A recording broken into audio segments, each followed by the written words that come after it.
একদল খাইছে আরেক দল খাওয়ার জন্য রেডি হয়ে আছে।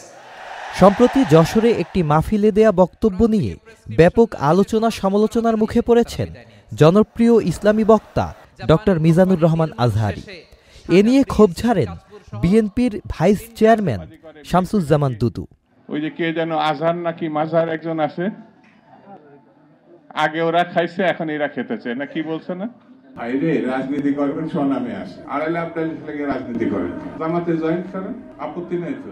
বক্তব্য নিয়ে তৈরি হওয়া বিতর্কের বিষয়ে ডক্টর আজহারী বলেন, তার বক্তব্য ছিল একেবারেই সাধারণ এবং কোনো নির্দিষ্ট রাজনৈতিক দলের প্রতি ইঙ্গিতপূর্ণ নয়। প্রিয় ভাইয়েরা, আমি বলেছিলাম যে একদল খেয়ে গিয়েছে আরেক দল খাওয়ার জন্য রেডি হয়ে আছে। তো এখানে কি আমি কোনো দলের নাম বলেছি?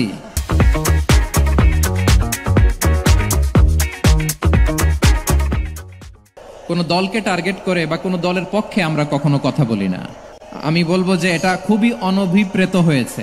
তিনি বলেন, আমার বক্তব্যে দেশের ৪৮টি নিবন্ধিত রাজনৈতিক দলের কোনো একটি দলের নামও উল্লেখ করা হয়নি। তবুও কিছু রাজনীতিবিদ বন্ধুরা এটি নিজেদের গায়ে মেখে প্রতিক্রিয়া জানিয়েছেন, যা একেবারেই অযৌক্তিক।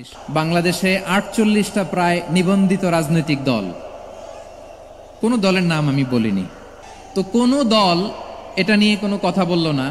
আপনারা এটাকে নিজের গায়ে যে মাখালেন, এটা ঠিক হয়নি। এ সময় তিনি আরো বলেন, আমাদের উচিত নতুন ভোরের বাংলাদেশে ঐক্যবদ্ধ হয়ে দেশের উন্নয়নে কাজ করা। Sajid Abdullah, channel I.